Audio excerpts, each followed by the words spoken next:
Salamat po, Ama namin, sapagkat ibinigay mo ang iyong bugtong na anak upang makilala ka namin sa kaparaanang hindi magagawa ng laman. Sa tulong ng iyong banal na Espiritu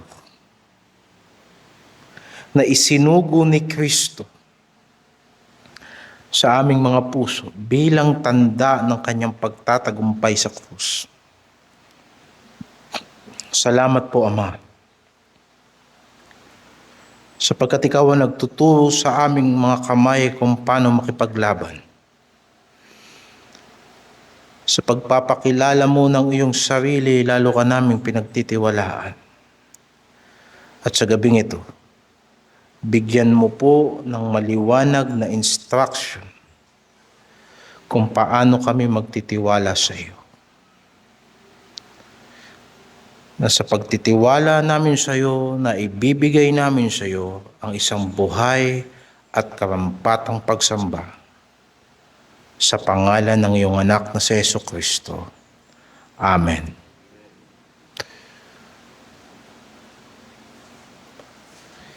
Ipagpapatuloy natin, mga kapatid, ang pangangaral kaninang umaga doon sa ating talata sa Matthew chapter 6 verse 9, na sambahin nawa ang pangalan mo. Ang ating paksa ay naglalayong maipaliwanag kung paano ang tuwid na pagsamba sa pangalan ng Amang Diyos ay mahalagang saligan ng pananalangin. Ang klase ng pananalangin na naaayon sa aral at halimbawa ng ating Panginoong Jesucristo at kaninang umaga ay pinangaral sa atin ang mga banal na pangalan ng Diyos. At iniiwan sa atin na ang pagkakilala sa Panginoon ay nagtutulak sa atin, nagtuturo sa atin na tayo ay maglagak ng pagtitiwala sa Kanya. Sa ikalawang bahagi ng ating pangangaral,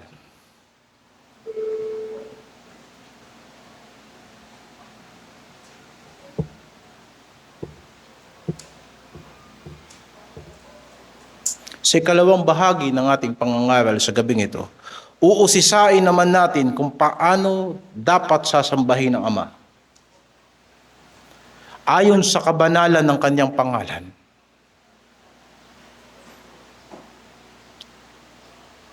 Hindi marapat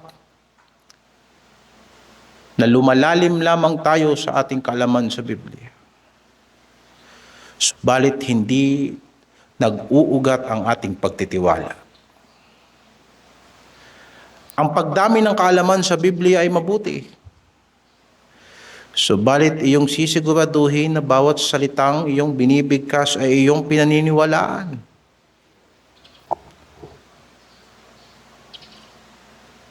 Sapagkat iyon ay anyo din ng pagsamba sa Diyos.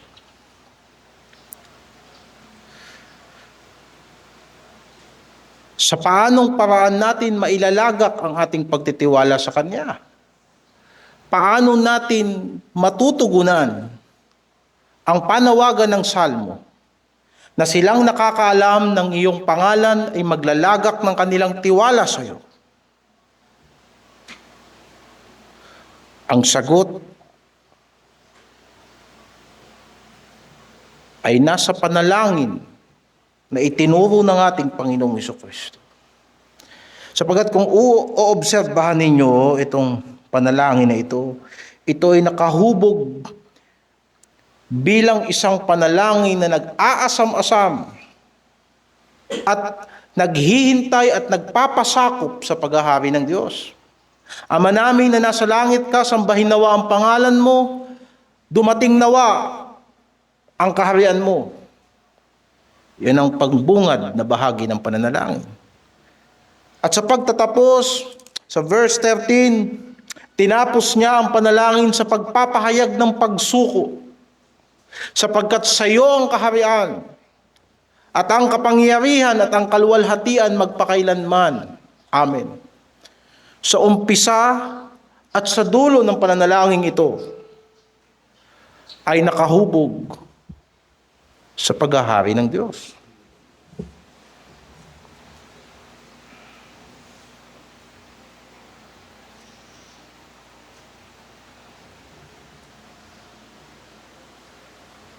Ano ang kaugnayan ng paghahari ng Diyos sa tema ng paglalagak ng pagtitiwala sa Kanya? Ito ang tema ng paghahari ng Diyos at ngayon tinatawag tayo na magtiwala sa Kanya. Ano ang kaugnayan? Sapagkat ang pagtitiwala sa Panginoon ay tanging paraan kung paano natin tinatanggap ang Kanyang paghahari. Yan ang pinagkaiba ng mga rebelde sa Diyos at mga nagpapasakop sa Diyos. Kahit anong pagtuturo natin patungkol sa karangalan, kataasan, kabanalan ng Diyos, at ito ay inilalagay sa pulpito, at ang langit at lupa ay nagpapahayag na tunay na ang Diyos ay karapat dapat pagtiwalaan, sapagkat siya'y marangal at siya'y makapangyarihan. Pero kung ang tao ay hindi magtitiwala sa Kanya, paano niya matatanggap ang mga benepisyo ng paghahari ng Diyos? Kaya't ipagpalagay natin na ang pagtitiwala sa Panginoon ay ang pagtanggap sa Kanyang paghahari. Hindi mo ba matanggap ang mga katwiran ng Diyos?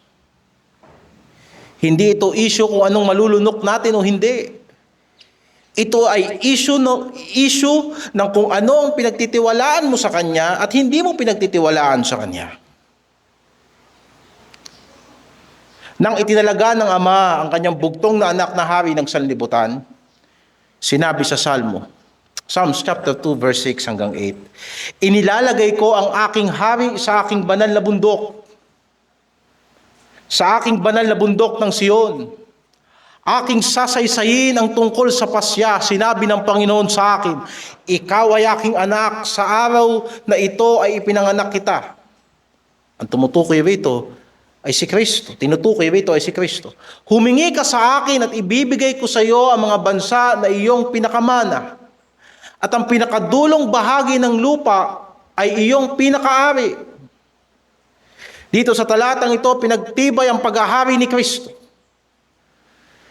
At sa mga sumunod na talata, inanyayahan ng banal na Espiritu ang sanlibutan na magpasakop sa Kanyang paghahari at makipagkasundo kay Kristo bilang Panginoon. Sa parehas na kabanata, tignan natin sa verse 11 hanggang verse 12. "Kayo'y maglingkod sa Panginoon ng may takot at mga galak na may panginginig. Hagkan ninyo ang anak. O ibigin ninyo ang anak, yakapin ninyo ang anak. Yung anak ng Diyos na idineklarang hari sa mga naunang talata. Baka magalit siya at kayo'y mapahamak sa daan." Habang hindi pa nagagalit si Kristo, makipagkasundo kay Kristo, yan ang sinasabi ng banal na Espiritu rito. Sapagkat ang Kanyang puot ay madaling mag-alab. Subalit may sinabi, mapapalad ang nanganganlong sa Kanya. Mapapalad ang umaasa sa Kanya. Mapapalad ang mga nagtitiwala sa Kanya. So makikita mo rito na ang pagtitiwala doon sa anak ng Diyos ay pagtanggap din sa paghahari ng anak ng Diyos. So paano dapat sinasamba ang Diyos? Nang may pagtitiwala. Doon sa pangangaral na kanina pang umaga, sambahin ang ngalan mo. Ating napagbulay-bulayan ang pangalan ng Diyos at ngayon nandito tayo. Sambahin. Sambahin natin ang Panginoon na ating nakilala. Paano dapat natin sinasamba ang Diyos? Ang kasagutan ay nasa halimbawa ng Panginoong Hesukristo sa pananalangin. Una-una, magkaroon tayo ng pagnanasa na maisakatuparan ng kalooban ng Diyos. Kung ikaw ay sumasamba sa Panginoon, sa pamamagitan ng pagtitiwala sa Kanya, nasain natin na matupad ang Kanyang kalooban. Anong sinasabi? Pag ipinagpatuloy natin ang panalangin ng Panginoon, Ama namin na nasa langit ka, sambahin nawa ang pangalan mo. Dumating nawa ang kaharian mo. Gawin nawa ang iyong kalooban. Kung paano sa langit, gayon din naman sa lupa. Ang Panginoon, nakataas-taas ang Diyos, na kung tinatawag sa lumang tipan na El Elyon, ay naghahari at nagpapatupad ng Kanyang kalooban sa langit. Bawat panukala ay nagmumula sa trono ng Diyos. Isinalarawan ni Propeta Daniel kung ano ang eksena sa langit na nakaupo ang Diyos at ang libu-libong mga anghel ay nakapalibot sa Kanya. Daniel chapter 7 verse 9 hanggang 10. Ang mga luklukan ay nakalagay at isa na matanda sa mga araw, o ibig sabihin, yung nauna pa sa mga panahon ay nakaupo. Ang kanyang suot ay maputing parang niebe at ang buhok ng kanyang ulo ay parang taganas na lana. Maputing-maputi. At ang kanyang luklukan ay mga liyab na apoy. At ang mga gulong niyaon ay nagniningas na apoy. Dalawa lang ang malilinawan natin dito. Liwanag at apoy. Puti at apoy. At isang mabangis na sigalbo ay lumalabas at nagmumula sa harap niya. Mga libo-libo ang naglilingkod sa kanya. At makasampung libo na 10,000 ang nagsisitayo sa harap niya. Ipinakita ng propeta ang kadakilaan ng Panginoong Diyos sa sangkalangitan. Na kahit pa ang mga anghel sa kanilang kapangyarihan ay kaya nilang tumapos ng laksa-laksang sandatahang lakas ng daigdig na ito. Subalit hindi sila kikilos kung hindi iuutos ng nakaupo sa trono. Sila ay nakahanda upang sumunod sa lahat ng ipinag-uutos ng Diyos na makapangyarihan sa lahat. At sila ay nakatayo sa harap niya. Sa ibang bahagi ng kasulatan, ang mga anghel ay paulit-ulit na nagsasabing, banal, banal, banal ang Panginoong Diyos.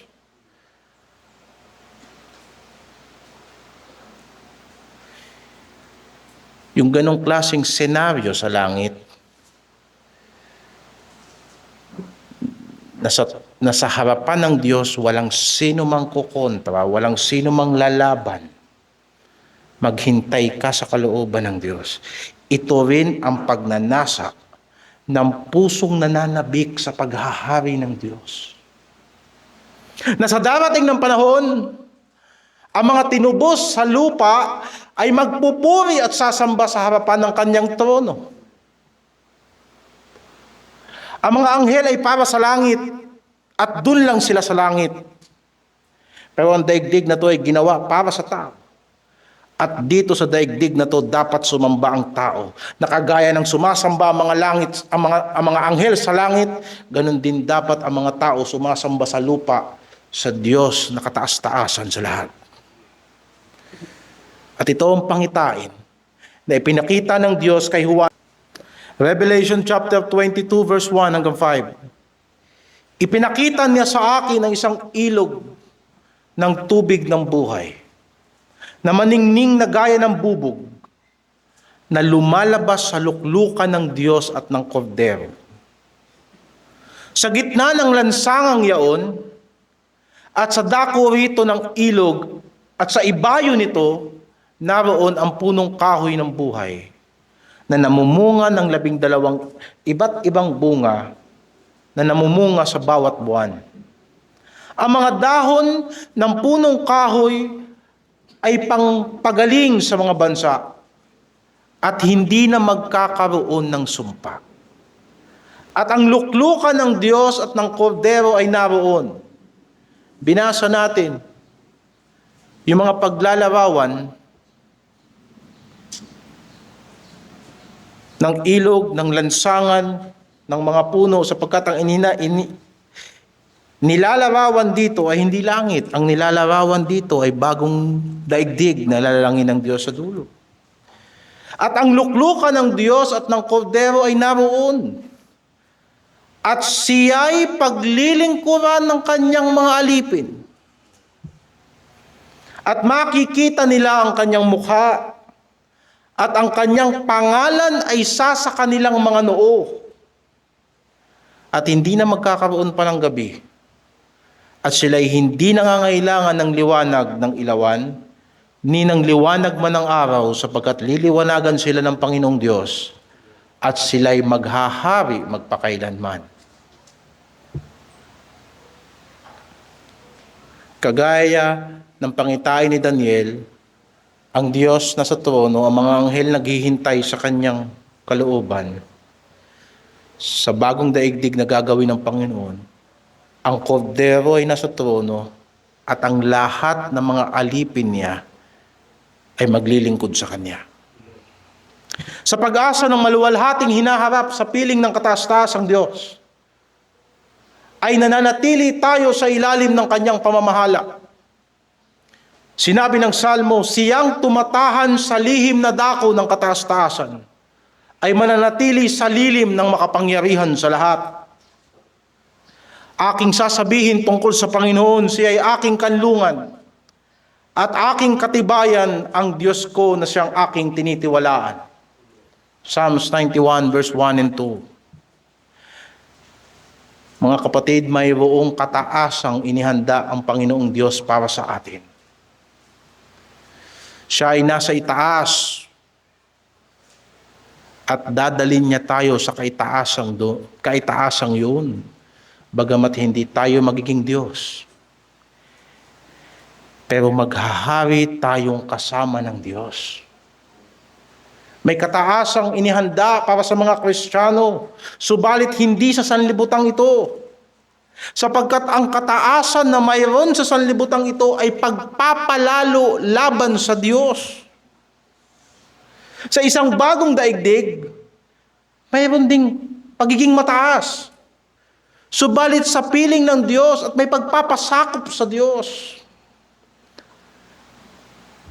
At ang mga naghahangad ng kanyang kalooban ay mananatili magpakailanman at sila'y maghahari magpakailanman kasama ni Kristo. Kaya sinabi ni Pedro, magpakumbaba sa ilalim na makapangyarihang kamay ng Diyos upang kayo itaas sa kapanahunan. May pagtataas ang Diyos sa mga Kristiyano at may sariling panahon ang Diyos para diyan. Pag-isipan natin ito. Na minsan sa harapan ng trono ng Diyos ay merong isang anghel na nagngangalang Lucifer. Siya ay nilalang na anghel ng kaliwanagan. At ang kanyang trabaho ay magbantay sa dakong banal ng Diyos. Subalit hindi siya nanatili sa ilalim ng makapangyarihan sa lahat. Patungkol sa kanya ay isinulat ni Propeta Isaias, ano't nahulog ka mula sa langit, O Lucifer, o tala sa umaga, anak ng umaga. Paanong ikaw ay lumagpak sa lupa? Ikaw na siyang nagpahina ng mga bansa. At sinasabi mo sa iyong sarili, ako'y sasampa sa langit, aking itataas ang aking luklukan sa itaas ng mga bituin ng Diyos. At ako'y uupo sa bundok ng kapisanan sa mga kaduluduluhang bahagi ng hilagaan. ako'y sasampa sa kaitaasan ng mga alapaap. Ako'y magiging gaya ng kataas-taasan. Gayon may mabababa ka sa impyerno at sa mga kaduluduluhang bahagi ng hukay. Isaiah chapter 14 verse 12 hanggang 15. Ipinaalala sa atin ang sulat ni Judas na ang mga anghel na hindi na natili sa kanilang unang kalagayan ay itinalaga ng Diyos sa paghukom. Natagpuan ng Diyos ang pagmamataas sa puso ni Satanas. Sa isang lugar na walang maaaring maging mataas, Diyos lang.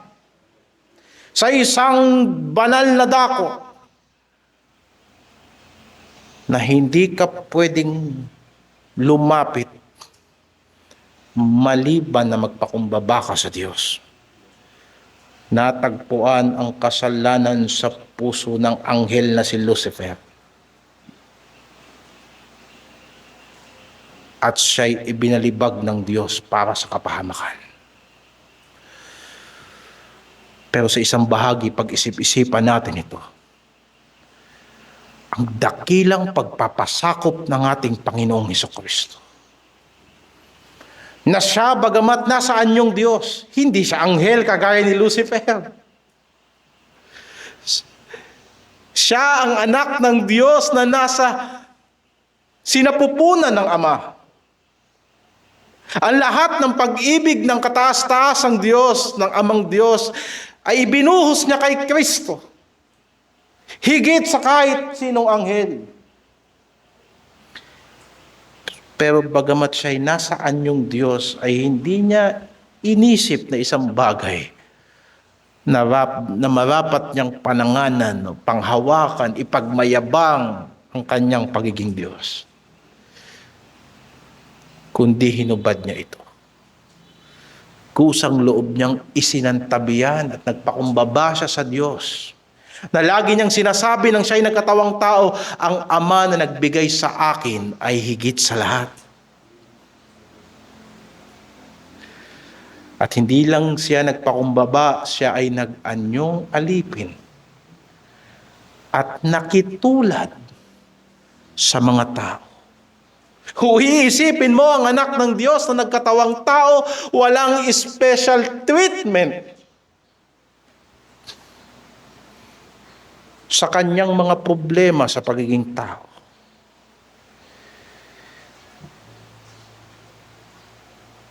At nasumpungan siya sa anyong tao, siya ay nagpakababa sa kanyang sarili. At naging masunurin hanggang sa kamatayan. Hanggang sa kamatayan sa krus. Noong gabi na bago siya hulihin, nararamdaman niya sa kanyang puso ang isang matinding kalumbayan na sa sobrang lungkot niya, halos yung nararamdaman niyang kapighatian ay sapat na para pumatay sa kanya.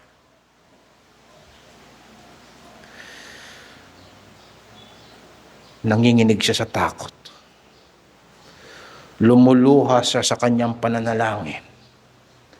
At ang kanyang pawis ay parang dugo. Sa kanyang pag-iisip, wala nang ibang maraming takbuhan. Ito na ang huling hakbang sa pagsunod sa kalooban ng Diyos. At nasa kanyang harapan ang saro ng kamatayan.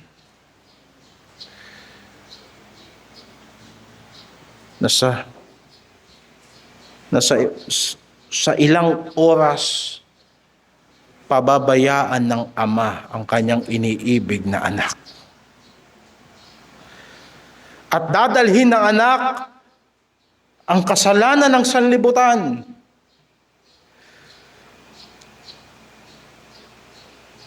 Hindi niya natikman kahit kailan ang kasalanan. Pero sa krus na yan, dinala niya ang ating kasalanan. Anong klaseng pakiramdam kaya ang naramdaman ni Kristo? Na ang bawat kasalanan ng tao ay iniatang sa kanyang balikat. na sa sobrang sama ng kasalanan ng sanlibutan, nagdilim ang langit, na halos pinabayaan siya ng Diyos. At siya'y sumigaw, "Ama ko, bakit mo ko pinababayaan?" Naalala ko ang isang kanta na inaawit natin. Ako'y manghahawak habang mangha kong pinag-iisipan na ang Kristong Diyos ay nalayo sa Diyos. Siya na walang kamatayan ay lalakad papunta sa mundo ng mga patay. At yun ang laman ng saro na kanyang iinumin. At doon sa gabing yun, tumingala siya sa langit, sa kanyang pananalangin.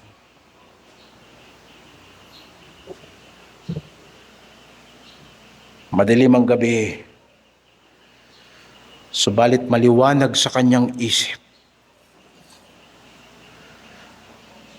na ang dakilang kabanalan ng Diyos ay hindi matatawid ng tao maliban na pagbayaran niya ng kanyang sariling buhay. At hindi matatawid ng tao ang kabanalan ng Diyos maliban na ang kordero ng Diyos ay mamatay.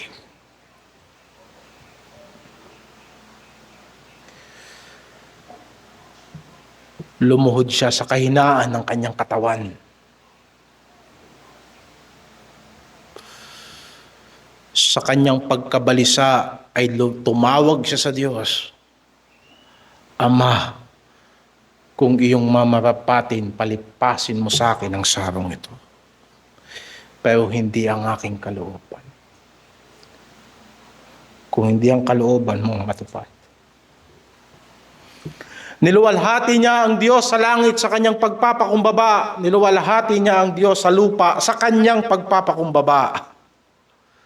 2 beses na pagpapakumbaba. At niluwalhati niya ang Diyos sa kanyang pagpapakumbaba na pati lugar ng mga patay pinuntahan ni Kristo. Anong klaseng pagpapakumbaba yan? Nagpakumbaba siya sa kanyang pagka-Diyos. Nagpakumbaba siya sa kanyang pagiging tao.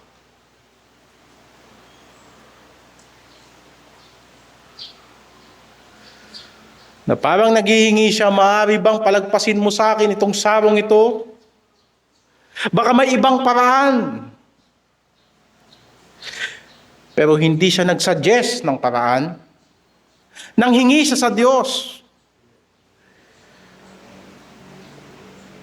At walang ibang sagot na ibinigay sa kanyang ama maliban sa walang ibang paraan. At maaari sa kanyang isip dumaan ang lahat ng salita ng mga propeta. Ang salita ni Propeta Isaias na kinalugdan ng Panginoon na mabugbog siya. Inilagay niya siya sa pagdaramdam, pagka iyong gagawin ng kanyang kaluluwa na pinakahandog sa kasalanan, makikita niya ang kanyang lahi, pahabain niya ang kanyang mga kaarawan, at ang pagkalugod ng Panginoon ay lalago sa kamay ni Kristo. Ako'y nagtitiwala na ang laman ng puso ng Panginoong Jesucristo ng oras na iyan ay ito: "Ama namin, nasa langit ka, sambahin nawa ang pangalan mo. Dumating nawa ang kaharian mo. Gawin nawa ang iyong kalooban, kung paanong sa langit, gayon din naman sa lupa." At mga kapatid, hindi dumating sa atin ang kaharian ng Diyos sa pamamagitan ng pagkilos ng banal na Espiritu kung hindi namatay si Kristo sa krus para mag-umpisa ng isang bagong tipan.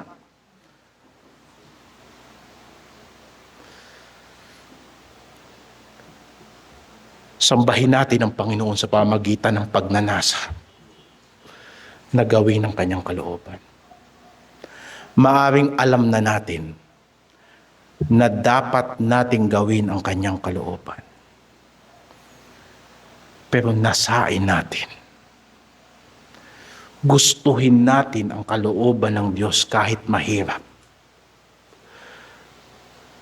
At dinisenyo ang pananalangin upang sa mga panahon na mahirap sumunod sa Panginoon, maaari tayong humingi sa Kanya ng tulong. Maghari ka sa buhay ko. Matupad ang iyong kalooban. Sa pagpapatuloy natin, sinasamba din natin ang Panginoon na may pagtitiwala. Kung tinitignan natin ang bawat pangangailangan bilang bahagi ng pagpapasakop sa Diyos. Masyado nating ini-spiritualize sa mga bagay-bagay. Kapag may trabaho tayo at may pera tayo, hindi na tayo humihingi sa Diyos ng ating mga pangangailangan. Na minsan nakakalimutan na natin magpasalamat. Hindi na natin naiisip na bawat pangangailangan natin sa lupang ito, bawat bayad natin doon, bawat lakad natin doon, ngayong mga anak na tayo ng Diyos, lahat yan parte ng kaharian ng Diyos.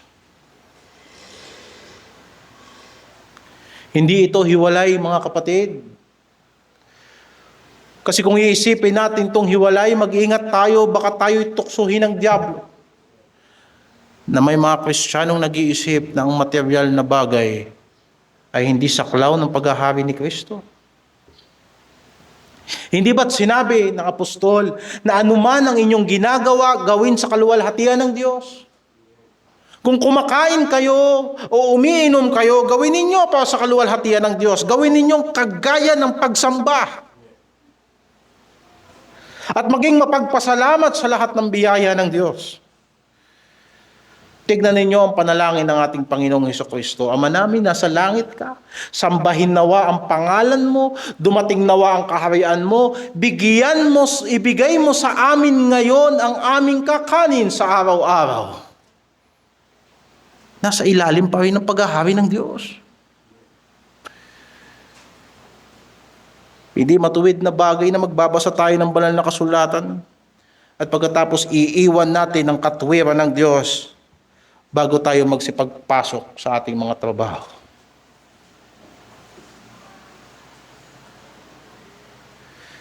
Sa trabaho mo, Kristiyano ka din.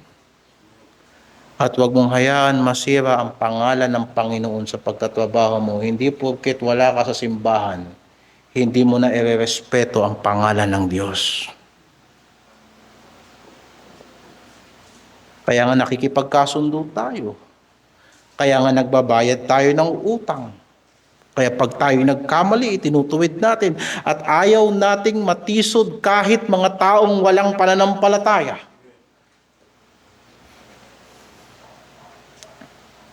Hindi ba nang tinukso ang ating Panginoong Hesukristo?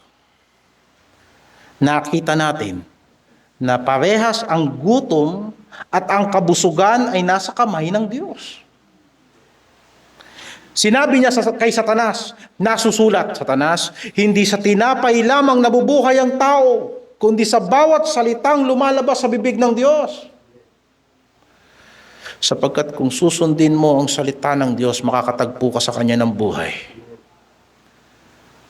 At kung ano ang iyong buhay, at ano ang iyong binubuhay, ano ang nahuhubog sa iyong isip, ano ang nahuhubog sa iyong kalooban, na ginagawa ng iyong kamay, na pinagpapawisan mo, diyang kakakain ayon alinsunod sa kautusan ng Panginoon. Si Jehovah Jireh ay naghahanda ng lahat ng ating pangangailangan. At maaaring iniahanda ka na niya sa ngayon. Sapagkat ibinibigay niya sa iyo ang kanyang mga salita. Kailangan natin magtiwala sa Panginoon. Sasabihin ng marami, pagtitiwala sa Panginoon, yan ba'y nakakain, na isusuot ba yan? At naibibili ba yan sa tindahan? O ikaw ay pilosopong tao? Di mo ba nabasa sa banal na kasulatan na ang pagtitiwala sa Panginoon ay nagbibigay ng dunong, nagbibigay ng pag-asa, nagbibigay ng determinasyon, nagbibigay ng mabuting patotoo, nagbibigay ng pagsisikap. Tandaan natin na maging ang ating mga pagkain, damit, kayamanan ay dapat mapasailalim sa kaharian ng Diyos. Babasa tayo ng medyo mahaba-haba, pero ito ay makakatulong sa atin.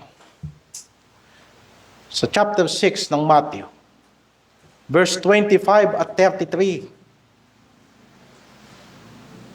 Pansinin niyo mabuti ang bawat mga salita.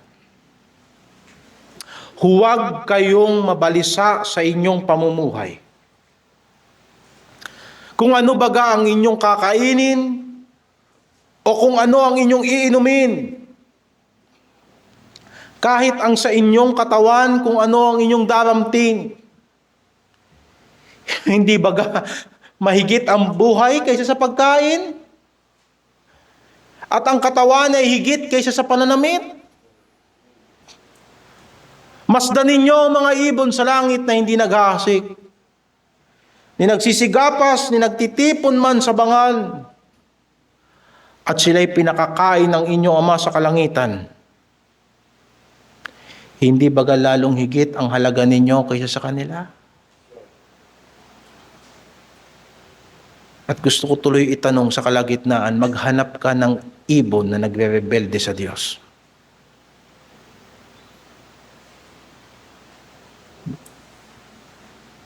Na sinabi ng banal na kasulatan, walang maya na nahuhulog sa lupa na hindi alam ng inyong Ama na nasa langit.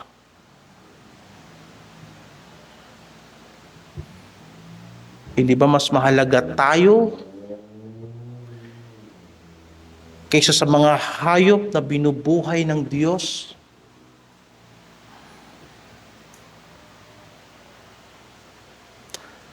At sila'y pinakakain ng inyong Ama sa kalangitan. At alin sa inyo ang sa pagkabalisa ay magdaragdag na isang siko sa sukat ng kanyang buhay?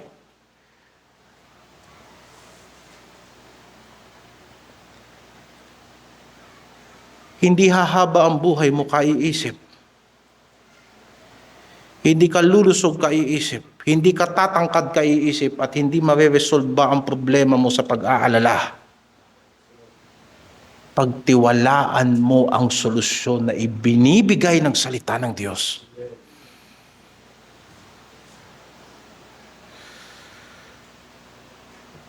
Alin sa pagkabalisa ang magdaragdag ng isang siko sa sukat ng iyong buhay? At tungkol sa pananamit, bakit kayo mababalisa? Wariin ninyo ang mga liryo sa para. Kung paano sila nagsisilaki.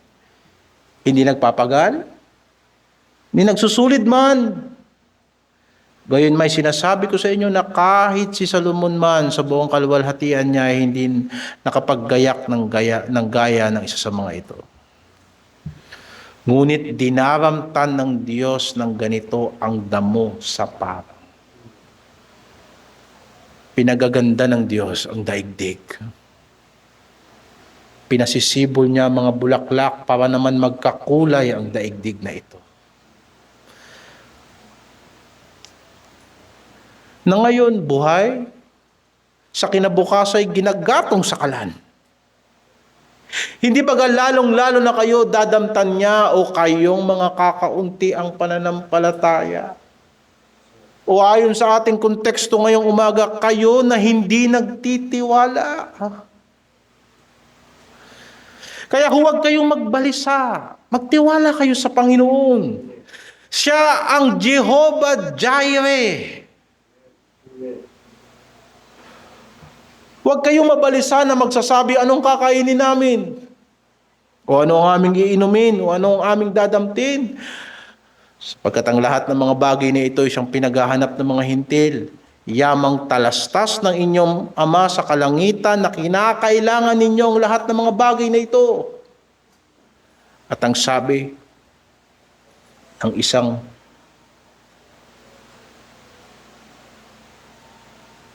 matandang ginang, hindi na ba ako kakain? Wala na ba akong gagawin para uminom?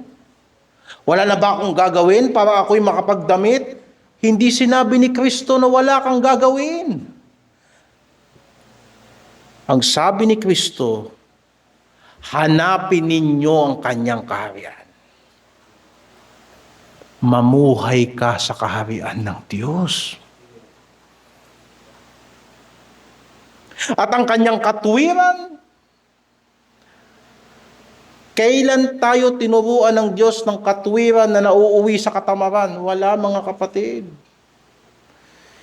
Ipinagbabawal pa nga yan ng ating pananampalataya. Kagaya ng sinasabi na ang hindi gumagawa, wag pakainin. Pero ipakita mo ang iyong pagtitiwala sa Panginoon. Hindi ang material ang nagiging batayan ng ating pagsunod sa Panginoon. Kung hindi ang ating pagsunod sa Panginoon ang magdidikta ng lahat ng ating pangangailangan, sapagkat kung saan siya nangunguna, merong mana. Kung saan siya nagsusugo, meron kang maisusubo.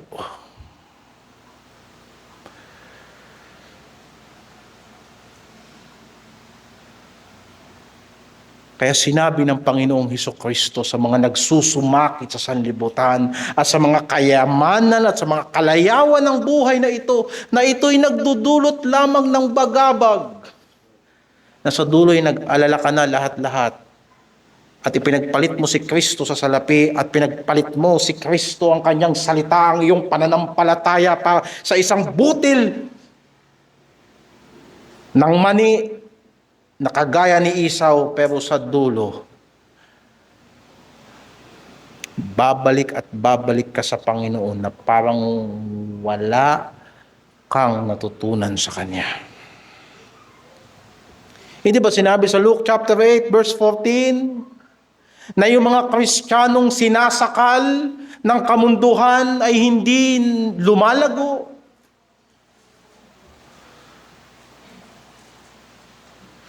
O mga kapatid,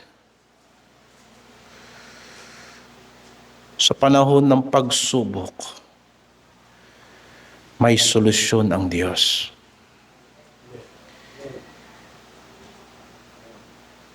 Hindi niya tayo susubukin nang hindi niya alam ang sagot. Kaya sa panahon ng pagsubok, hindi ito panahon ng pagpapakitang gilas. Ito ay panahon ng pagtitiwala. Sambahin natin ang Diyos. Sa pagpapakita natin, Panginoon, hindi kami nag-aalala. Panginoon, may babayaran ako, pero hindi ako nag-aalala. Mauubusan na ako ng gamot, pero Panginoon, hindi ako nag-aalala. Darating na ang mga maniningil sa akin, pero Diyos, hindi ako nag-aalala. Paubos na yung laman ng bigasan, pero Diyos, hindi ako nag-aalala. Habang hindi pa dumarating ang mga bagay na ito, Panginoon, ituro mo na sa akin nasaan ang iyong direksyon. Sinabi ni David, noon ako'y bata pa at ako ngayon ay matanda na, hindi ko nakita ang matuwid na namalimos ng pagkain, sapagkat tutulungan siya ng Diyos. Alam mo, maganda basahin natin sa banal na kasulatan. Sa awit.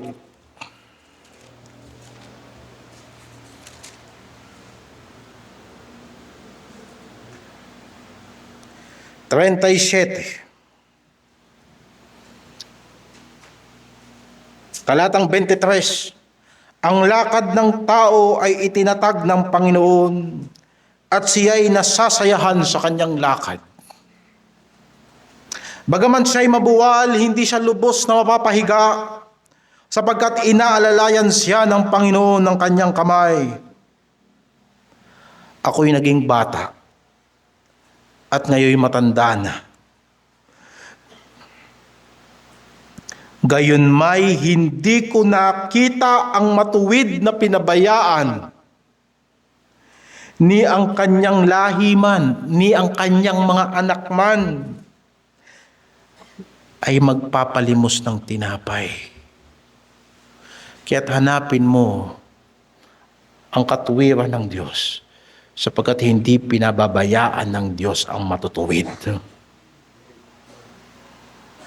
Ikaw ay humiwalay sa kasamaan at gumawa ka ng mabuti at manahan ka magpakailanman.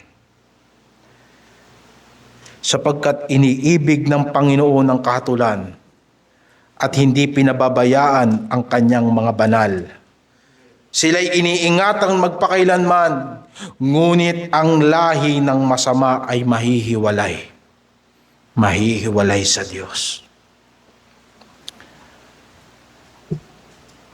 At idagdag pa natin, mga kapatid, na sinasamba natin ang pangalan ng Panginoon sa pananatili natin sa kanyang kapayapaan. Ang pinag-uusapan nating kapayapaan dito ay hindi makalamang kapayapaan. Hindi kapayapaang tinatawag tayo ng laman. Ang makalamang kapayapaan ay kagaya ng pagsasayang ng oras habang ini-entertain mo ang sarili mo na marami ka dapat gawin para sa Panginoon, pero ini-entertain mo ang sarili mo, binubusog mo ang sarili mo, pinapakain mo ang sarili mo, at inuubos mo yung napakahabang palabas sa Netflix habang nag-aaksaya ka ng oras na dapat naglilingkod ka sa Diyos. At sa palagay mo, wala akong problema. Oo, meron kang kapayapaan na ayon sa laman. Ni hindi rin ito kapayapaang makasanlibutan, na hindi mo kayang tumayo sa pananampalataya, ni hindi mo kayang ipagtanggol si Kristo, na nilalapastangan siya ng mga tao, ikinahihiya mo si Kristo, asang sabi mo, ay mabuti nang walang gulo, sino bang nakikipaggulo? Kapayapaang mapagkompromiso, yan ang kapayapaan ng sanlibutan. Tignan mo mga politiko, mag-aaway-aaway, mamaya magbabati-batian para sa personal na interes, para sa pagkakaisa, pero para sa personal na interes. Yan ang kapayapaan ng sanlibutan.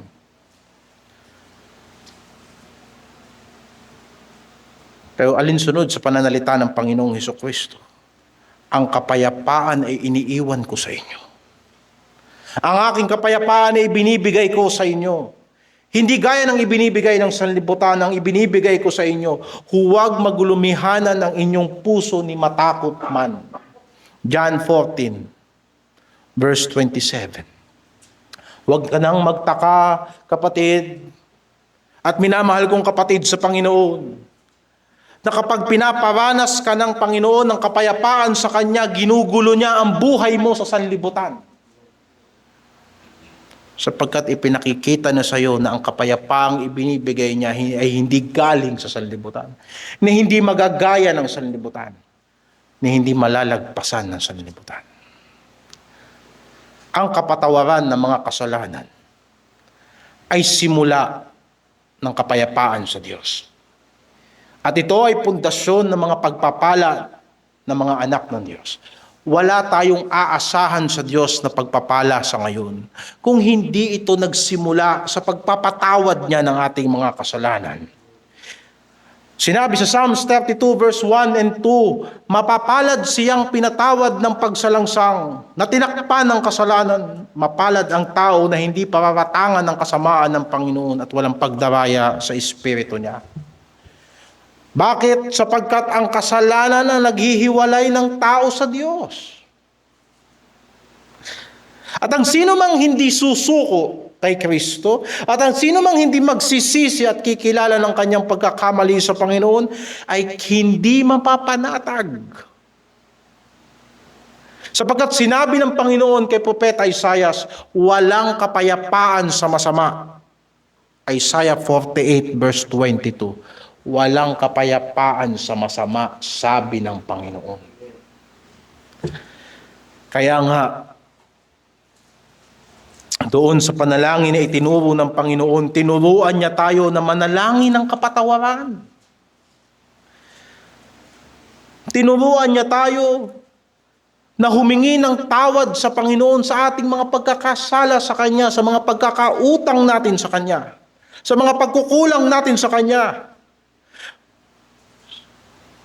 Sapagkat bawat pagsuway natin sa Panginoon ay nagiging kabigatan at bagabag ng ating buhay. Binigyan ka ng kapayapaan ng Panginoon, huwag mong hayaan na dahil sa mga maliliit na kasalanan na sinasabi mong maliit lang, mga pag-iisip na sabi mong hindi naman mahalaga, mga pagsunod na sinasabi mong di naman importanteng sundin, nawawalan ka ng kapayapaan sa Diyos. At binabagabag ka ng banal na Espiritu at hindi mo pinapansin.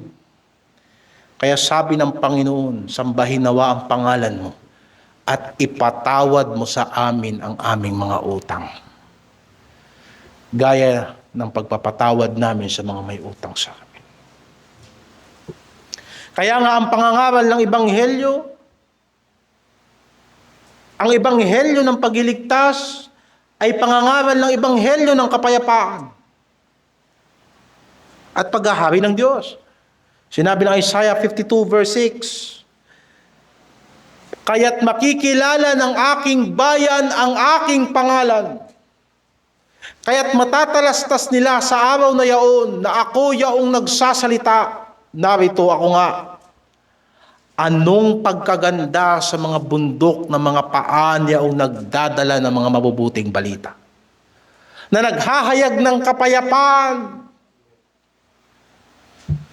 na nagdadala ng mga mabubuting balita sa ikabubuti, na nagtatanyag ng kaligtasan, na nagsasabi sa Siyon, ang inyong Diyos ay naghahari na. At ito'y naisa sa katuparan, mga kapatid, na isa katuparan na mga hulang ito sa pagkakatawang tao ng ating Panginoong Jesucristo. Sapagkat sa atin ay ipinanganak ang isang bata at sa atin ay binigay ang isang anak na lalaki. At ang pamamahala ay maaatang sa kanyang balikat at ang kanyang pangalan ay tatawaging kamangha-mangha.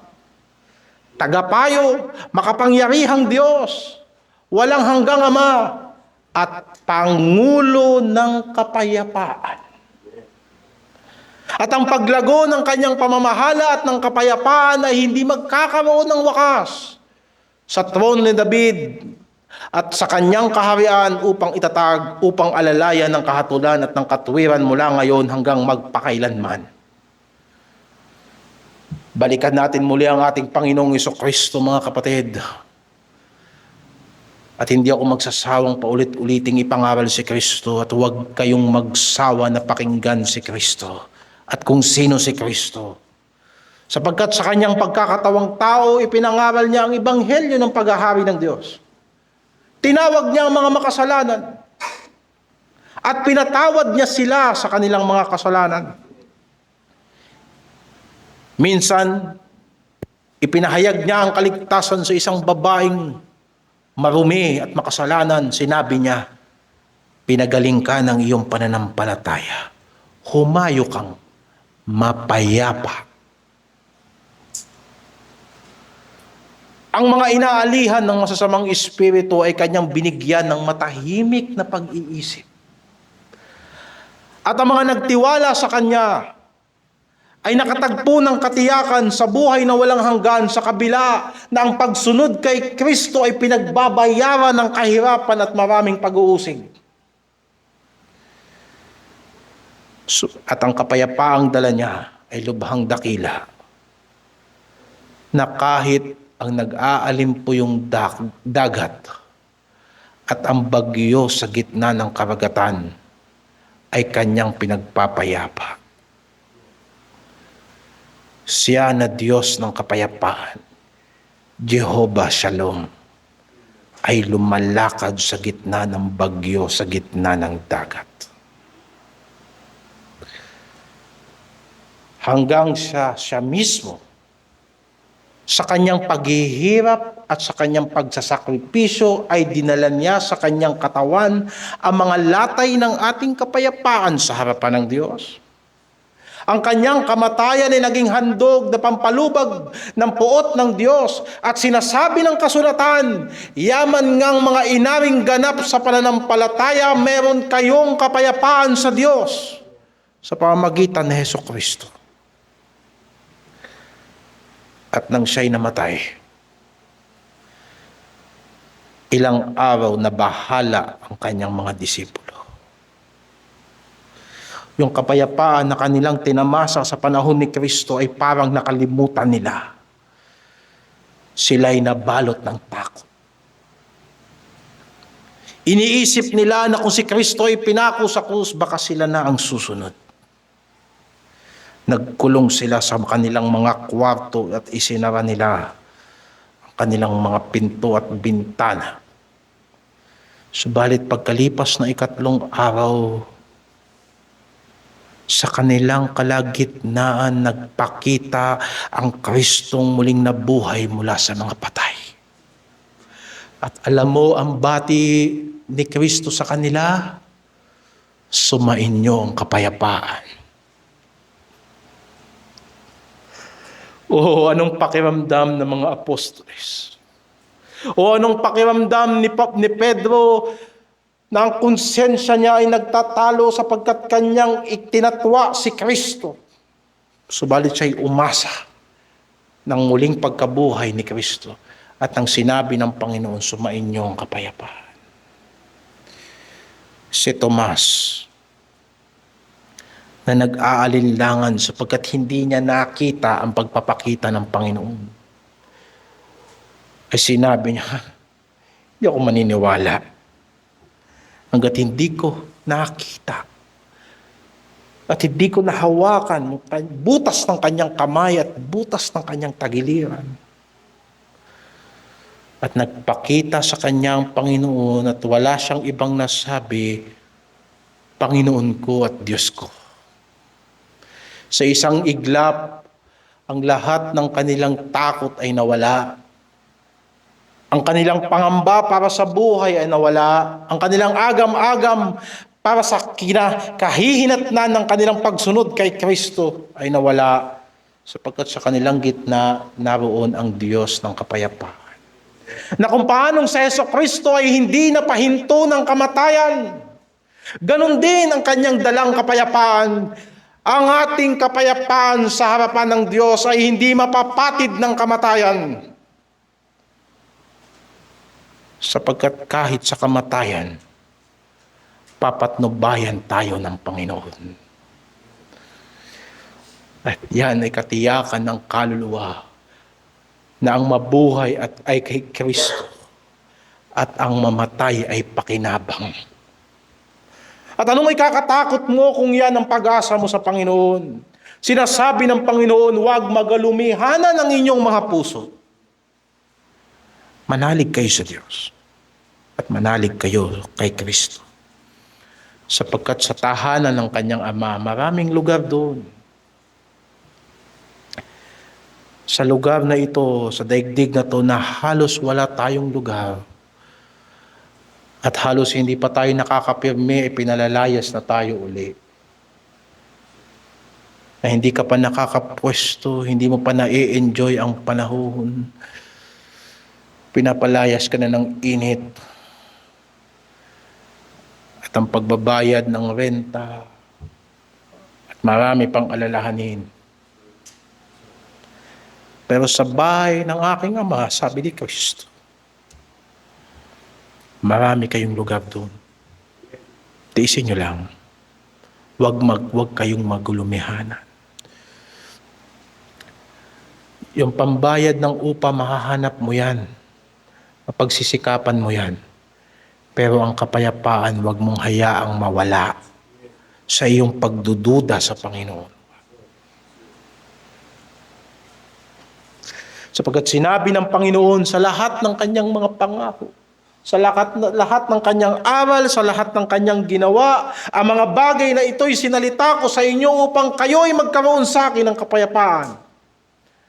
Sa sanlibutan, meron kayong kapighatian. Uusigin kayo ng mga hindi sumasampalataya sa akin. Matitisod kayo sa mga nagpapakilalang Kristiyano na hindi payapa sa salita ng Diyos. Pero sa akin, meron kayong kapayapaan. Lakasan ninyo ang inyong loob. At nang siya'y muling nabuhay mula sa mga patay, naunawaan natin ang ibig sabihin ng aking dinaig ang sanlibutan. Ito ang kapayapaan ng Diyos, ang Jehovah Shalom, na ang nagtitiwala sa Kanya ay hindi nahahatulang maparusahan. Hindi niya kakatakutan. Pabago-bago man ang presyo ng bilihin, hindi pa ba tayo nasanay ng buong buhay natin sa daigdig na to? Wala namang ginawa ang presyo ng kahit anong bagay maliban sa tumaas. Pero hindi ba mabuti ang Diyos na nakakasabay tayo?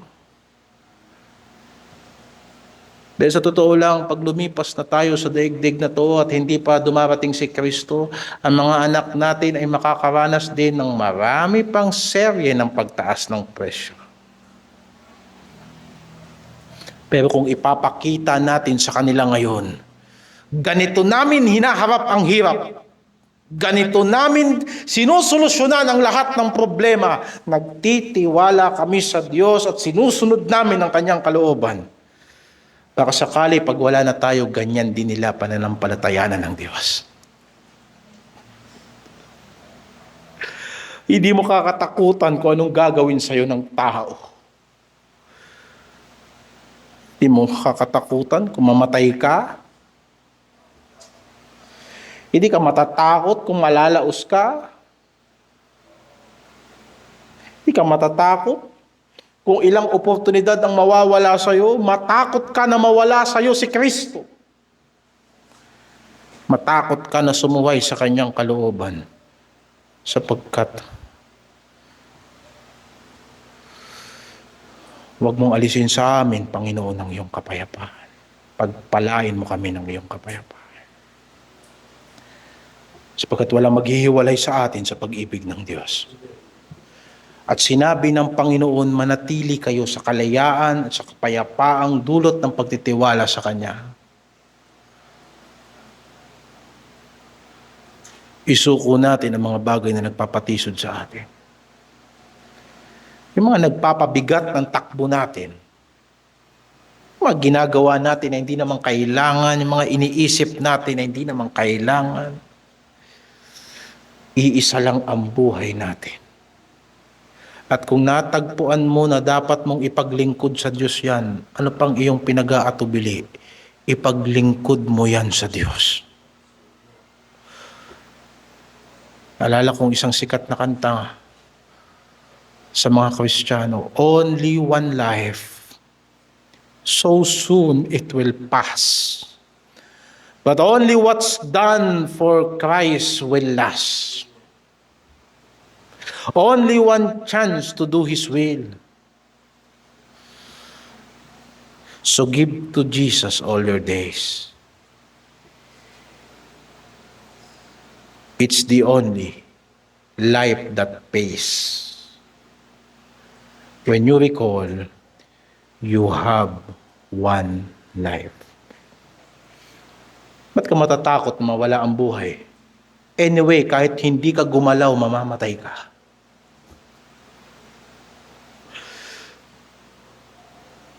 Pero sabi ng Panginoon, iwala mo na yung buhay mo dahil sa akin.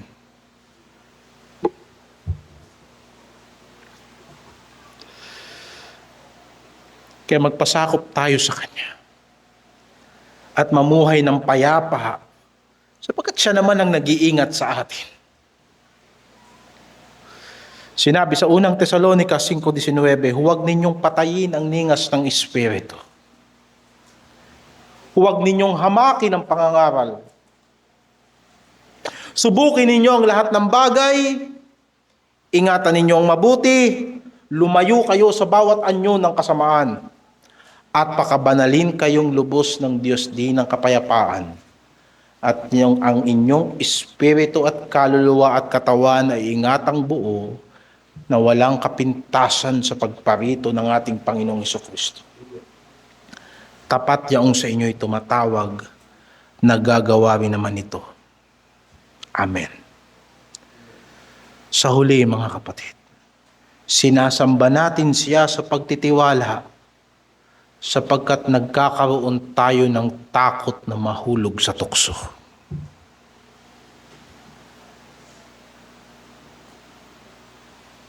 Kung nagtitiwala tayo sa Panginoon at sumasamba tayo sa Panginoon, matakot tayo sa epekto ng kasalanan.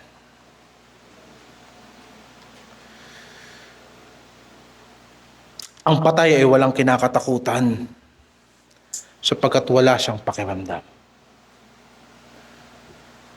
Kaya't huwag ka magtaka kung bakit ang patay sa kasalanan hindi niya nararamdaman ang bigat ng kasalanan na kanyang binubuhat. Kung bakit ang bisyo kinatutuwaan niya imbis na iniluluha niya sa harapan ng Diyos. Bakit ang paglayo sa Diyos ay nakakasaya sa kanya imbis na dapat nagpapabigat na yun ng kanyang konsyensya, sapagkat ang patay ay walang nararamdaman na anuman. Sino ang nakakaramdam?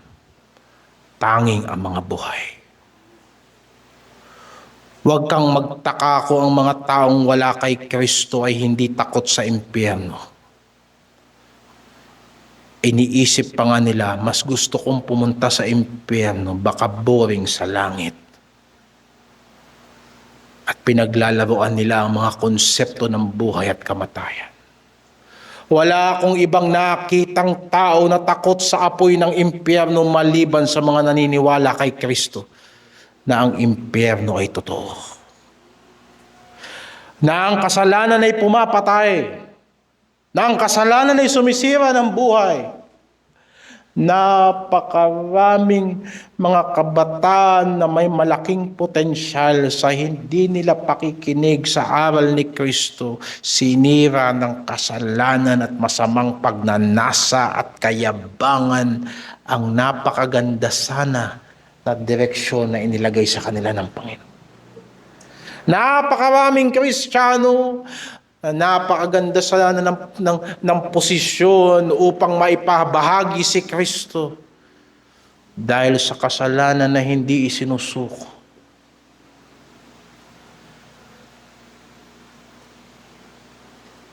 Mga pangangalun niya na itinatago. Mga bisyo na hindi pinaglalabanan. Mga cellphone na hindi isinusuko sa kabanalan ng Diyos. Nagre-resulta sa maraming oras at panahon na nasasayang na imbis sana ginagamit ka ng Diyos na makapangyarihan.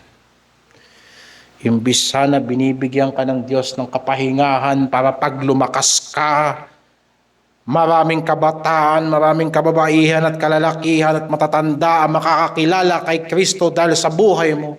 Pero dahil di ka nag-iingat at hindi ka takot gumawa ng kasalanan, hindi ka ginagamit ng Diyos. Sino ang mananalangin, Panginoon, huwag mo kaming hayaang mahulog sa tukso? Maliban sa tao na naiintindihan ang masamang epekto ng pagkahulog sa tukso. May mga Kristiyano pa na parang nag-iingganyo kay Satanas. Tuksuhin mo ko, tuksuhin mo ko.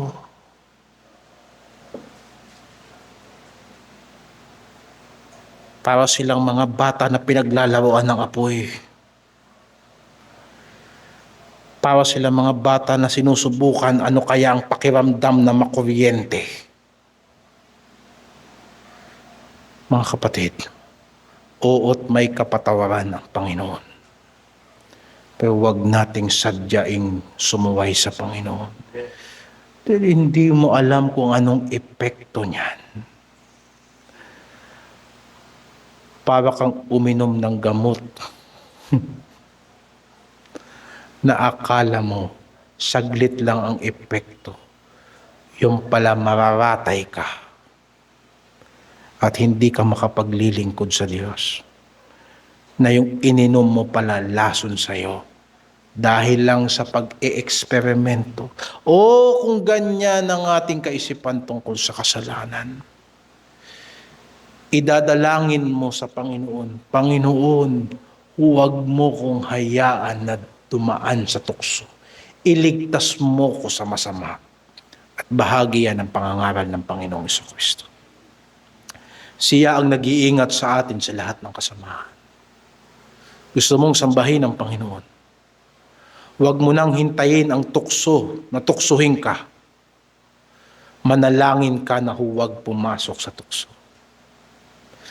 Sapagkat kagaya ng walang tukso na itinutukso sa atin na hindi natin gusto, sapagkat kung hindi mo gusto yan, hindi yan tukso sa'yo, mas malaki ang tsansa na mahuhulog tayo sa tukso kaysa hindi. Marami na ako nakitang lalaki na nasira ang buhay dahil sa nagtigas-tigasan sa tukso. Marami na ako nakitang kababaihan na nasira ang buhay dahil sa naggaling-galingan sa harapan ng tukso. Mga kapatid, total nakikita naman ng Diyos kung ano ang hinaharap natin. Bakit hindi tayo umiwas sa mga bagay na malayo palang pinaiiwasan sa atin ng Diyos? Hindi ito bilang pagsunod sa kautusan. Hindi kautusan ang sinasabi ng Ebanghelyo sa gabing ito. Kung dilat ang mata mo, makikita mo may bangin doon sa malayong yun. Bakit hindi ka umiwas ngayon? At ipanalangin mo sa Diyos, Ama, sambahin ang iyong pangalan. Huwag mo kong hayaan na mahulog sa tukso. At iligtas mo ko sa lahat ng masama. Huwag mo kong hayaan, Panginoon, na yung aking kalayaan ay maging dahilan na madungisan ang iyong mabuting pangalan. Na baka dumating ang panahon na nagsasabi na ako ng mabuti, ng matuwid, at nangangaral ako ng Ebanghelyo, at nagbabahagi na ako ng iyong mga salita, walang maniniwala sa akin. Sapagkat kagaya ng asin na paulit-ulit na uulanan sa paminggalan, naubos na ang iyong alat. At anong silbi ng asin na hindi maalat?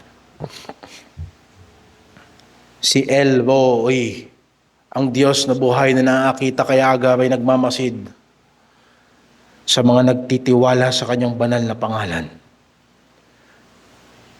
Basahin natin sa Salmo 33, verse 13 hanggang 21. Ang Panginoon ay tumitingin mula sa langit. Kanyang minasdan ang lahat na anak ng mga tao. Mula sa dakong kanyang tahanan ay tumitingin siya sa lahat ng mga nananahan sa lupa.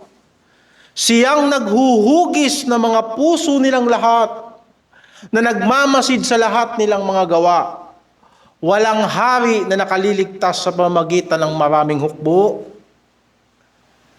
Ang makapangyarihang tao ay hindi naliligtas sa pamamagitan ng malaking kalakasan. Ang mga kabayo o mga karwahe o sabihin natin, ang mga gamit pandigma ay walang kabuluhang bagay sa pagliligtas. Ni hindi niya iniligtas ang sino man sa pamamagitan ng kanyang malalaking kalakasan. Narito ang mata ng Panginoon ay nasa kanila na natatakot sa Kanya, sa kanila na nagsisiasa sa Kanyang kagandahang loob, upang iligtas ang Kanyang kaluluwa sa kamatayan, at upang iingatan silang buhay sa tagutom. Hinihintay namin ng aming kaluluwa ang Panginoon. Siya ang aming saklolo at aming kalasag, sapagkat ang aming puso ay magagalak sa Kanya, sapagkat kami ay nagtitiwala sa Kanyang banal na pangalan.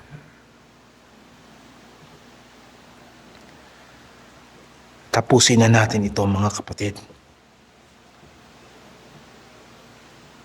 Sa talata na isinulat ni Apostol Pablo,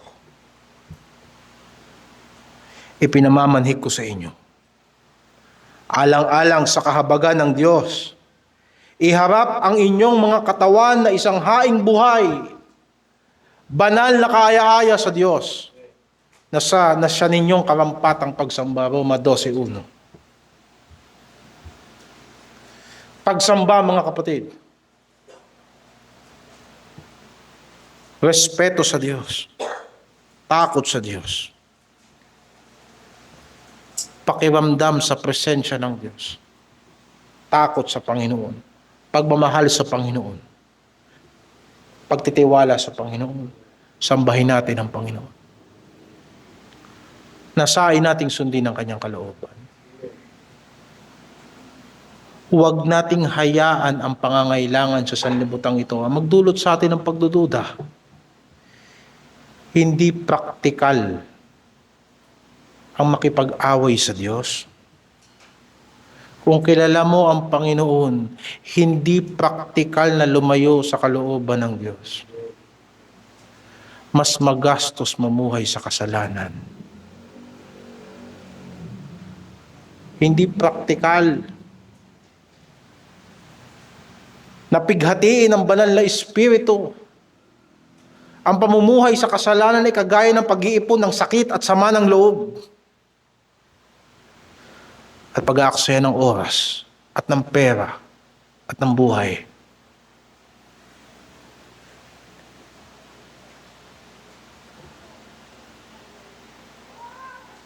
Huwag nating hayaan na yung hindi natin inaayos na maliliit na problema natin sa Panginoon ay tuluyang mauwi sa paglayo natin sa Kanya. Huwag nating hayaan na mapighati ang banal na Espiritu. Huwag nating labanan ang pagkilos ng banal na Espiritu sa puso natin. Buti pa ang labanan mo si Satanas. At habang binubugbog ka ng dyablo at ikaw ay nakatago sa pananampalataya, luwalhatiin mo ang Diyos. Mabuti nang bugbugin ka ng dyablo kaysa bugbugin ka ng Diyos. Sapagkat kung bubugbugin ka ng sanlibutan at bubugbugin ka ni Satanas, kaya kang ipagtanggol ng Diyos. Pero subukan mong labanan ng Diyos. Sino ang magliligtas sa iyo? Tawagin mo ang sanlibutan. I-withdraw mo lahat ng pera mo sa bangko. Tignan natin kung maililigtas ka niyan sa makapangyarihang kamay ng Diyos. Tawagin mo sinasampalatayanan mo. Saganang akin. Di baling maubos ang buhay ko sa pakikipaglaban ko kay Satanas, wag ko lang lalabanan ng Panginoon. Sapagkat kung mamatay ako sa pakikipaglaban alang-alang sa pananampalataya, alam ko na sa muling pagkabuhay makakasama ko ang Diyos magpakailanman. Pero lalabanan mo ang Panginoon. Sa bagay, meron ka ring muling pagkabuhay. Pero anong gagawin nyo ng dyablo sa nagnaningas na apoy? Oh, mga kapatid, kung nakilala nyo siya na inyong dapat sampalatayanan, hindi praktikal na makipag-away sa Diyos. Hindi praktikal na lumayo sa Kanya. Kung naintindihan mo mga bagay na ito, hindi na ito usaping pangrelihiyon. Ito ay natural na obligasyon. Ang pananampalataya at pagpapakumbaba at pagpapasakop sa Diyos na gumawa ng lahat ng bagay ang pinaka-praktikal at siguradong pamamaraan ng maayos na pamumuhay. Napakaganda ng mga salitang yan. Salamat sa Panginoon. Kaya, ihandog natin ang ating katawan sa Kanya. Isang haing buhay, banal at kaaya-aya sa Diyos. Na ipahayag na sa ating katauhan at kabanalan ng Panginoong Jesucristo ang lubos na kahabagan ng Diyos. Sambahin natin ang Diyos ayon sa nararapat. Hindi lamang ito sa anyo ng relihiyon. May mga nagsasabing malakas ang loob. Alam ng Diyos ang puso ko. Hangal ka. Hinihingi sa iyo ng Diyos ang iyong katawan na haing buhay. Sapagkat kung ang puso mo ay maayos sa Diyos, magre-resulta yan sa iyong gawa at sa iyong pananalita at sa iyong pakikitungo sa iyong kapwa. Mapakitang tao. Sasabihin, hindi mo nakikita ang laman ng aking isip. Hindi ko nakikita ang laman ng iyong isip. Pero alam mo ang iniisip mo. Alam mo ang binabalak. At alam mo ang ginagawa mo. At isa lang ang sinasabi ng apostol. Pinakikiusapan ko kayo. Alang-alang sa awa ng Diyos. Alang-alang sa biyaya ng Diyos. Kung talagang naiintindihan natin ang biyaya na yan, itong katawan natin, templo to ng Panginoon. Gamitin natin to sa Kanya. At hindi niya pababayaan yung templong yan sapagkat sa Kanya yan. Sumamba tayo sa pamamagitan ng spiritual na kaparaanan. Totoo yan, sapagkat ang Diyos ay Espiritu. Subalit tandaan natin na ang buhay na Espiritu ay kumikilos at nagpapakilos ng buong katawan. Kung kayo ay nabuhay na kasama ni Kristo, ituon nyo ang inyong mga pagnanasa sa langit. Ang Espiritu ay nagnanais ng banal. Sabihin na natin na ang katawan natin ay sinanay ng lupa. At pare-pares tayong meron yan. Pare-pares tayong masanay sumuway kaysa sumunod sa Diyos. Pero tandaan natin mga kapatid, ang Espiritong nasa atin ay nagnanasa sa banal. Hayaan mo lang sumunod ka sa Kanya. At kung nahihirapan ka, humingi ka ng tulong sa Panginoon.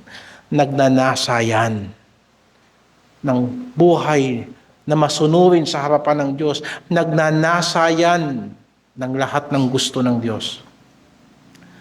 Kahit mahina ang laman. At dito na natin pagtataliin ang lahat ng pangangaral mula kaninang umaga. Gamit ang mga katotohanan ito, manalangin tayong huwag tayong pumasok sa tukso.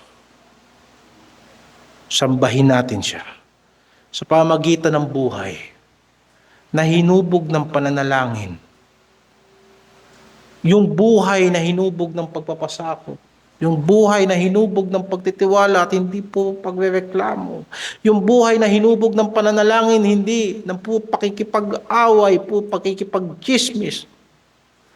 Yung buhay na nabuo dahil sa pagpapasakop, hindi dahil sa pagrebelde at pagsuway sa Diyos. Yung buhay na hindi sanay sa gulo. Yung buhay na naghahanap ng kapayapaan. At kung ganyan ang pakikitungo mo sa Panginoon, tsaka ka humingi sa Kanya. Lahat, mula sa kalooban niya sa buhay mo, hanggang sa pagkain mo araw-araw, hanggang sa lahat ng kasalanan na isusuko mo sa Kanya, at hanggang sa mga kasalanan na paparating at sa mga kasamaan na paparating. At sasabihin mo sa dulo, sapagkat sa iyo ang kaharian, sa iyo ang kaluwalhatian, magpakailanman. Sa pangalan ng Panginoong Jesucristo. Amen. Manalangin tayo.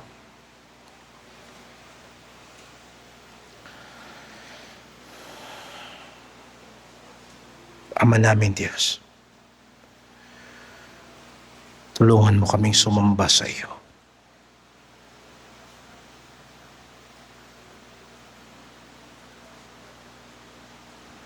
Kung paano kami nakikinig sa bawat salita na aming napapakinggan sa pagbabasa ng banal na kasulatan, paano kami nananalangin, paano namin ninamnam yung pakikibahagi ng bawat isa, at kung paano namin sinisiyasat ang aming puso sa patnubay ng banal na Espiritu sa isang buong maghapong ito at sa tuwing linggo ng aming pagsasama-sama.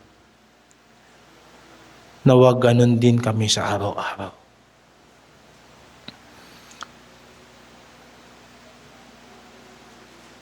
Inihahandog namin sa iyo ang aming katawan. Gamitin mo ito. Ang aming bibig na ito ay magsalita ng mga mabubuting bagay sa ikatitibay, ng mga nakakahikayat na bagay. Pigilan mo ang aming dila na walang disiplina. Gamitin mo ang aming isip. Marami sa amin binigyan mo ng mataas na pinag-aralan. Marami sa amin binigyan mo ng mga kasanayan, mga espesyal na skill. Binigyan mo marami sa amin ng malalakas na pangangatawan. Binigyan mo marami sa amin ng mga koneksyon. Panginoon, gamitin mo. Gamitin mo po ang lahat ng ito. Bigyan mo kami ng matinding pagnanasa na hindi na kami maghihintay kung kailan may mahal na araw at kung kailan may bakante. Bigyan mo kami ng pagnanasa na kami ay magdidesisyon at magkukumit kung kailan kami maglilingkod sa iyo sapagkat ikaw ay mabuti. Sa bawat pagbabanat namin ng buto, nagtatrabaho kami para sa pamilya namin. Nagbabanat kami ng buto para sa aming mga bayarin, pero higit sa lahat, nagbabanat kami ng buto para sa kaluwalhatian ng Diyos. Mahabag ka sa aming mga katawan, Panginoon, na nagkakasakit, na nangangalay, na nagkaka-high blood, nagkaka-diabetes, at inuubo at nilalagnat. Pagalingin mo kami sa aming mga karamdaman. Ang katawan namin ay sa iyo. Gamit ito, Panginoon, sa paglilingkod sa iyo, sa pag-aakay ng kaluluwa.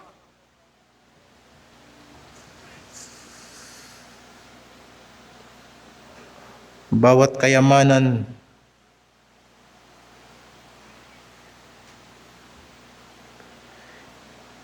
hindi ka lang namin kapartner sa aming mga negosyo. Sa totoo lang, ikaw talaga ang aming amo.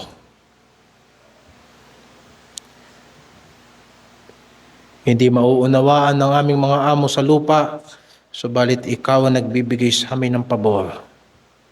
Ikaw ang nagbibigay sa amin ng oportunidad. Ikaw ang nagpo-promote sa amin, ikaw ang nagpapasweldo sa amin, at ikaw ang nagbibigay sa amin ng pagkakataon na kumita ng salapi, at ikaw ang nagbibigay sa amin ng pagkakataon para makinabang, kapangyarihan para makinabang. At bakit mo ito ginagawa, Panginoon? Sapagkat ang aming katawan ay instrumento ng Diyos.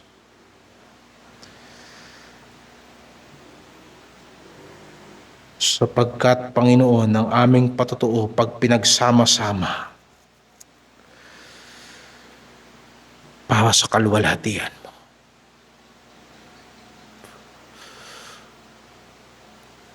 Itaguyod mo, Panginoon, sa pamamagitan ng aming kamay, ng aming mga paa, ang kahandaan sa pag-outreach at sa mga pag-iebanghelyo.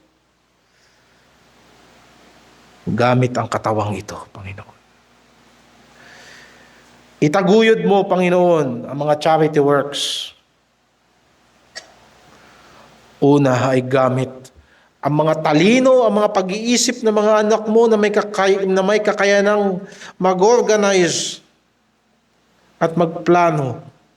Higit sa lahat, ang puso ng mga anak mo na nakakaramdam ng awa at may pagmamahal at may pagmamalasakit. At gamitin mo rin ang aming mga kamay na tumulong sa mga mapagkailangan. Panginoon, itaguyod mo ang aming children's ministry. Gamit ang buhay at patutuo ng mga tagapagturo ng salita ng Diyos, ipaalala mo sa mga tagapagturo ng salita ng Diyos na ang nakikita ng kanilang mga estudyante ay ang kanilang likod.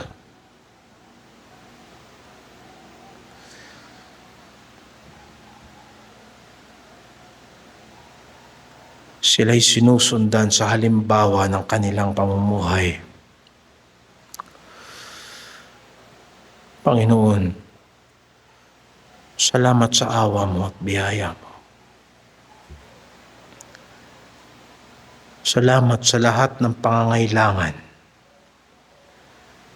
sapagkat ito'y may katugunan. Salamat sa lahat ng suliranin, sapagkat pinalawak mo ang aming pag-iisip at natuto kami sa iyo.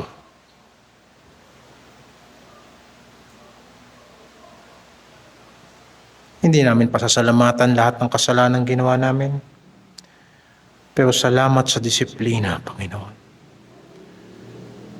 Salamat sa pagpaparusa mo na nararamdaman namin sa aming katawan. Salamat po sa mga sitwasyon na kami yung pinakumbaba. Salamat po, Panginoon, na hindi kami nilulubayan na maraming mga pasakit at pasanin.